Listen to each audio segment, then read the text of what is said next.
have a lot more courses, a lot more online instruction, on-demand courses, and some virtual conferences coming up here in the next several weeks and months that we want to make sure that you come back for right here to check out again and again. We know you're going to enjoy it.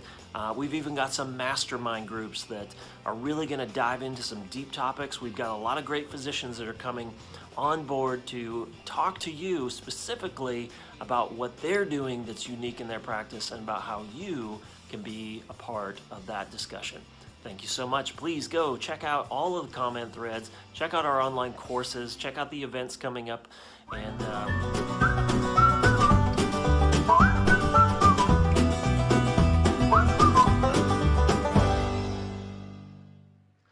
so our guest today for part 2 in our next series is Dr. Christopher Liu, and he is an MD and a PhD, and that requires a lot of smarts and a lot of study. And today we're talking about, for part 2 in our series of, is going to be the mindsets and skill sets required to leave medicine, and why is this mass exodus of healthcare providers, physicians, why are they feeling this way, that the medicine isn't for them? It's not what they signed up for. It's not what they were promised. I've been used and abused, and I got to do something else. So Dr. Christopher Liu, thanks for being with us here. Hey, Mike, thanks for having me on the second part of the show. So I'm really interested in this topic because we do see a lot of rhetoric, and the narratives around healthcare conferences these days are focused around the idea of physician burnout and helping physicians, cope with this. And as you and I talked off air, there's a lot to this. It's complicated. Sometimes it's, and a lot of it's in the mental health field. And we released a playlist just over Thanksgiving for physicians and for doctors that was just an encouraging, inspiring playlist of physicians talking about how to be successful and what they love about their job. And hopefully that is inspiring some others. But we don't see that there's a lot of appropriate handles out there provided by medical institutions, medical employers, hospitals, medical associations are not doing a great job of providing appropriate tools. And so, this is a tough topic to handle. Physician suicide, nurse suicide, those types of things. The pandemic was a pressure cooker for our healthcare ecosystem out there. And healthcare is really, really slow, as you had mentioned off air, slow to move. And I've noticed that too. It talks a big game at conferences like, man, that's awesome. I'm totally going to put that in my practice. And that's said on Friday night or Saturday. And then come Monday morning, once they're on an island all by themselves in their own medical practice, the person calls up and says, all right, I'm calling, remember me from Friday? No, that's not going to work. So there's this big talk about healthcare being so innovative and so fast moving, but there's a mindset about, no. That's not what we do around here. So Dr. Christopher Liu, thanks for being our guest. I'm going to let you first talk a little bit about yourself, but talk a little bit about jumping on that grenade I just threw in your room and your insights. Sure. So I'm a orthopedic surgeon by training. And then in 2016, I transitioned out of full-time practice into more consulting, coaching, I do a lot of speaking and writing, and do a lot of healthcare IT consulting, as well as sit on the advisory board of various foundations. But my exodus from the medical profession in 2016, I was able to do that through my multiple passive investments that I started building back in 2002. So those really helped me. And right now my impetus is to advocate for financial literacy and wellness towards physicians. And so that's why, I do these guest podcasts, to share and give back and contribute my knowledge. With regard to the question, I do see, like we were talking about in the earlier segment, the healthcare profession moves very slowly. So, I think a lot of, because of the broken healthcare system, a lot of the issues such as physician burnout, suicide, career exodus, inequalities, all of these issues are coming into the mainframe because right now the system just really isn't sustainable. So, these issues are being brought to light. I do see, for example, a lot of healthcare hospitals. I think they're doing something about it, but it's not exactly the most effective or efficient way. So that's why you see a lot of physician entrepreneurs start getting into coaching, into wellness, into addressing things such as physician burnout, addressing physician finances. So you're starting to see a lot. The mainstream dialogue is have to advocate more for physicians. And so our guest today is Dr. Christopher Liu, and you can connect with Dr. Liu at the links above and below. And please encourage you to do so. If you have an entrepreneurial inclination of saying, you know what, I'm curious about real estate investing, or I'm curious about consulting work, or I'm curious about getting on, my local community board or volunteering, my expertise, but I also want to be properly reimbursed for it as well, or paid for it. There's nothing wrong with that. I think that's something that we need to talk about, is the mindset of, I'm a physician and I have expertise. Like, I took a lot of debt and I took a lot of arrows in the back and in the front to get to where I am today, and I feel bad about getting paid for it. Let's talk a little bit about how doctors can overcome that. Is it wrong to feel like you should be paid for your expertise, and why is that? How do physicians overcome that? Yeah, so that's one of the limiting beliefs among physicians is actually asking and getting paid for what you're worth. So that manifests in a lot of different situations. So, for example, a lot of physicians just fresh out of training, either residency or fellowship, they're afraid to ask. They're afraid to negotiate. They don't know how to negotiate. So as a result, a lot of times their first job right outside of residency or fellowship, they're underpaid because they don't have that skill of asking and negotiating for what they're worth. I don't see that in other professions, including law or business, because I think as a cohort, those professions, they're not afraid to talk about finances or money or to ask. Is it unethical? I mean, what's the ethics around that are being taught in medical school? Is it Uh, something that's taught as saying it's unethical for you to do that? And the Hippocratic Oath, married with the Golden Rule, we uh, talk about that here in concierge medicine, and it's like, oh, well, guess that makes sense. yeah. It's not really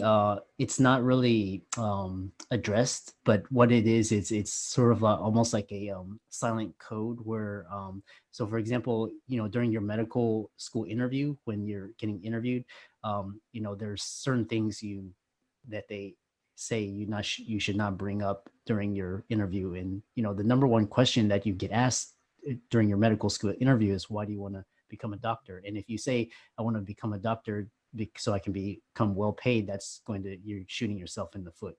So it starts from there. The second thing is that so it's almost a cultural shame and a professional shame to talk about money or finances, or to ask or get paid for, or to negotiate your worth. So right from the beginning, physicians are behind as well, coupled with the fact that, they have, no financial literacy is taught, they're benevolent. That sets the stage in the recipe for what we had last year.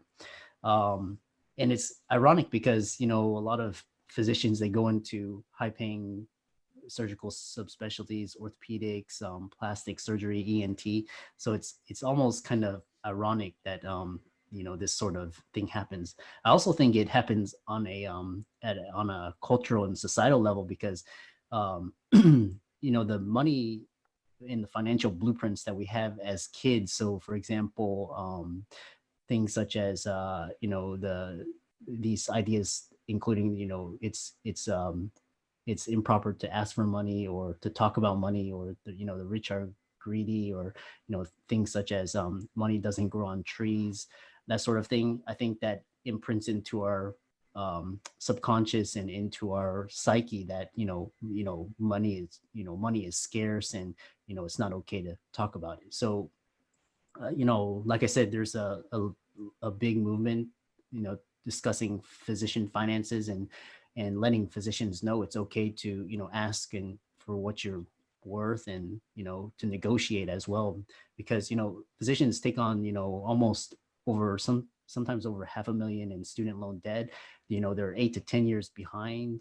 On top of that, they have these long working hours. So, it's just a recipe for disaster. Wow.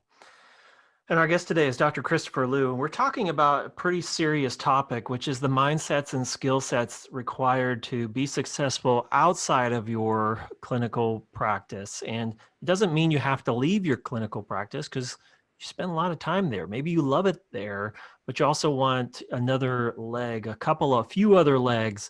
You mentioned in your first part of this series with you, Dr. Liu, your information is above and below as well. We encourage you to reach out to Dr. Liu, ask your questions, write them down. That's another tip for you, by the way, for those listening and watching, is if you have questions for Dr. Liu, a way to be organized and structured, write 3 or 4 questions down and then give him a call and say, I have a couple of questions for you.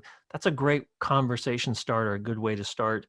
If you're wondering, like, well, I just don't know where to start. I don't know what I want to invest in. I don't know what I have a great expertise, and it's really business minded versus medical minded, but it does talk about healthcare. How do I monetize that? And, again, Dr. Liu's information is above and below. And I think that what we're seeing here in our conversations is that, no one is going to come out and say, no one's going to come out and teach you and tell you, hold your hand, unite hearts and hands and say, I will take you to the promised land of great, a great way to be successful in medicine. And we won't ever have to talk about money. You won't ever have to ask anybody for money, and you won't ever have to negotiate.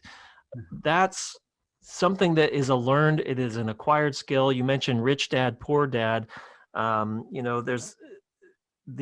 remember talking with a professor, and she was also in precision medicine. And she said, to change the way that we are teaching medical students in our next generation of doctors and healthcare providers, to change what we're teaching, it will not only take an act of Congress, it will take an act of God.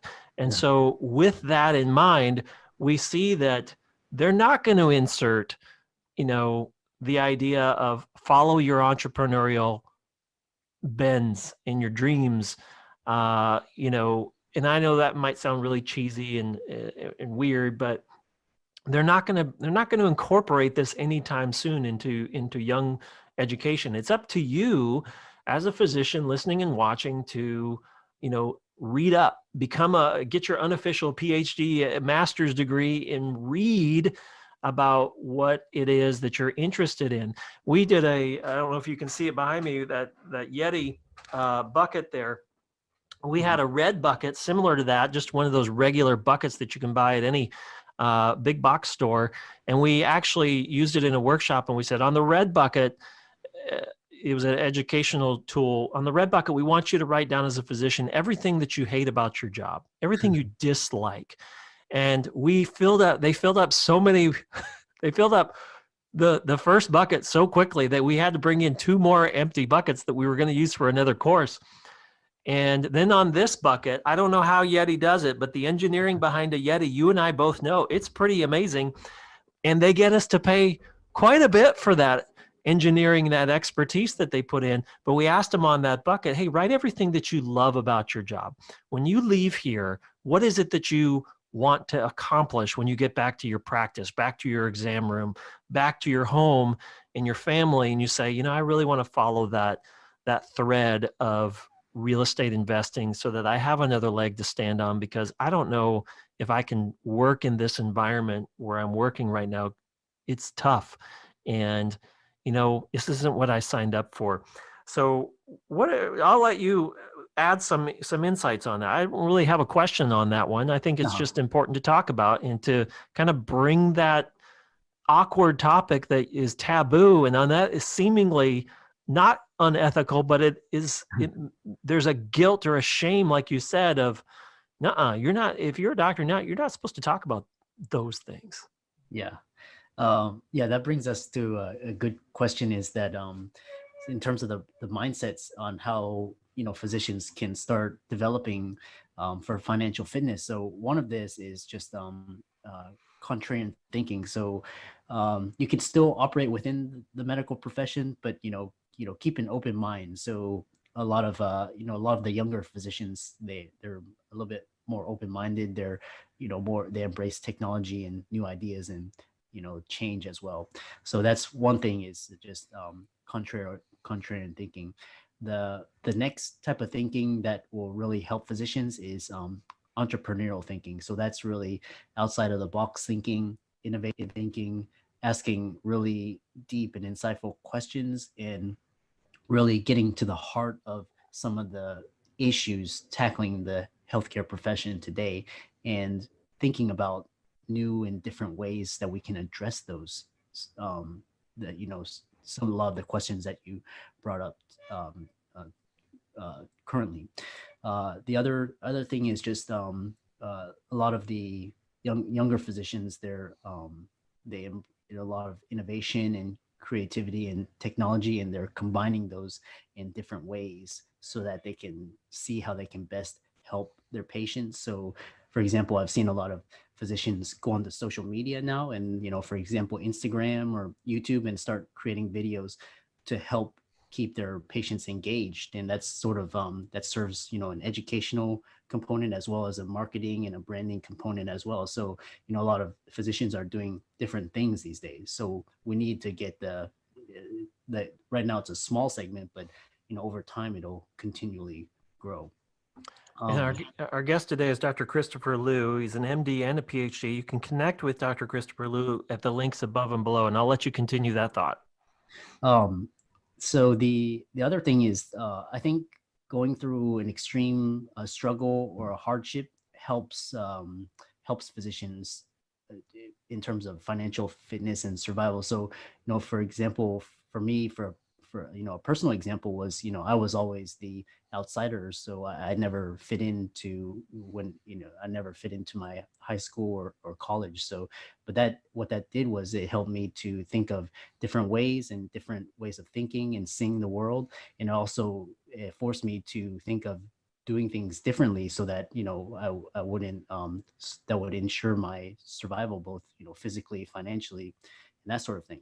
So overcoming something, for example, the pandemic, or your wake up call, those sort of things really will help you see and open your eyes, and start looking at the world and through a different lens, and start planning and preparing accordingly. And I think what we're hearing is a theme throughout our conversation today in this part two. And if you go back and listen to part one, if you missed it, we definitely want to encourage you to go ahead and do that. That will also be in the links above and below with Dr. Christopher Liu. Please reach out to him. We encourage you to do so. But I think the theme that we're hearing is, if you have this inkling, you have to go get it. You have to go learn about it. Nobody's going to come and knock on your door and say, "Hey, buddy, it's time to learn about finances. It's time to learn about real estate investing." Like you said, I think in the earlier podcast and broadcast was, a good time to invest in real estate. The best time was yesterday, and another great time was today, and the best time will be tomorrow too. So I think that your points there are definitely well taken, but they're not going to, don't wait for someone to come knocking to bring the investment opportunity, to bring this idea to fruition for you. I don't know what a good hunting analogy is, but I think that, coming from that Midwestern background, if you want it, you got to go out and you got to slay it and bring it home. And that's what you got to do as far as the education and the mindsets and the skill sets necessary to add additional revenue to your life that will help you. So I want to dive into you. And, you had mentioned in previous conversations, you have many areas where you've diversified your revenue. And when the pandemic hit, you only lost 1 out of 10. What are some popular areas that you're involved in? You don't have to be specific, about where those are or anything unless you want to be. But I think, physicians are probably wondering, like, I'm so busy. I haven't had time to think about tying my shoes. So tell us a little bit about where maybe those pathways are. Where are you putting your intensity? So I started by earlier on, my intensity was focused on passive income streams. So that was mainly through real estate and through equities. So I studied a lot of successful people, the uber wealthy, and those were the two types of investment vehicles that ordinary individuals could use to achieve wealth and gain financial independence and freedom. The other avenue was either through starting a business or becoming an entrepreneur. But like I said, to take an idea and take it to the market and get paid for that takes decades. Sometimes that dream's never realized. So real estate and equities, it's a stepwise process. It's a skill. You just learn how to spot value, and you learn how to take action, and learn how to add and deliver value. So if you can understand that process, then you can become extremely wealthy. You don't need a brand new idea. You don't need to be the next Airbnb or Uber or anything like that. So those three avenues. So that's how I got my financial independence and financial freedom. So once I was able to not depend upon an external source of income where I wasn't needing a job or needing to actively trade my time for money, that allowed me to free up my time to really pursue a larger goal and vision, which was to help physicians, to reach physicians struggling either financially or through to help them through different career transitions. So that's why I started my company. And so the main mission of my consulting company is to fight for and advocate for physicians at all levels of training to get the proper amount of financial literacy and education. And so that message is always the same, but the means and ways of delivering that message are different. So I have various digital products, digital courses, webinars, boot camps, masterminds. I've written 4 books. I do a lot of group coaching, a lot of speaking. So, and then apart from there, like I said, there's so many different ways, as we alluded to in the first segment, as a physician, there's so many different ways of monetizing your skill set and your brand. And then, to keep my foot in the medical profession, I do a lot of healthcare IT consulting as well. Wonderful. And what are some of those books? I think I've got them pulled up here. I'm going to go ahead and share the screen. I've got them, but before I share, I want to make sure I've confirmed I've got the right Dr. Liu. I've got How I Quit My Lucrative Medical Career. Sounds like you, right? Green cover. Yeah, exactly. Got a blue cover with The Physician's Guide to Achieving Financial Freedom. That's also your title? Yes, the second book was How to Achieve Financial Freedom Through Stocks and Options. Great. I'm going to share this screen so that people can see these books on Amazon here. So here we have books by Dr. Christopher Liu. You can see them right up here. This is Dr. Christopher Liu. Oh, let me move that. There we go. So those are some of the books we definitely want you to check out. Physician's Guide to Financial Freedom, Becoming a Freelance Writer, Getting Started as a Consultant, Using Stocks and Options, How I Became Financially Free Using a Simple 3-Step Stock Investing Process, How I Quit My Lucrative Medical Career and Achieve Financial Freedom Using Real Estate. You can too. And I think do you think that physicians are looking for this unattainable permission to to do this? And what would you say to that question? I would say, the in today's age, the sky's the limit. So you really, the only person you need permission from is from yourself. There's nothing holding you back. In the past, before the internet, it was kind of hard because you were sort of limited to, the more of the industrial options. But now with the internet, it's very easy to start a social media channel. You can start once you grow your following and your brand, you can start attracting sponsorships, endorsements, advertisements. So today the barriers to entry are really much lower, and the margins are much higher. I'm just pulling a couple of books that I think are relevant to what we're talking about here today, because I think there's a lot of interest in career learning and learning what I don't know. And it's, definitely check out the books that, that we talked about with Dr. Liu here.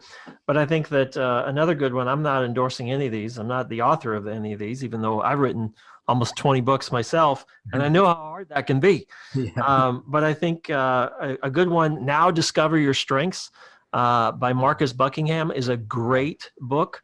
It even has a lot of self-tests. Marcus Buckingham worked for Gallup, was a C-suite leader over there. And he also wrote the book, First Break All the Rules. Sounds very applicable to our conversations of skill sets and mindsets today. A blueprint for developing and maintaining your personal vision. I like this one. It's since been redesigned in the cover, but Visioneering is a great one. Definitely recommend that. And I think, for a lot of physicians, like we tell you around here, and you probably see it behind me, a great one is Know What You're For by Jeff Henderson. That's a great book. Helps you kind of define what's my strategy for life, And then again, this one, I think I ripped the cover. I've read this one so many times.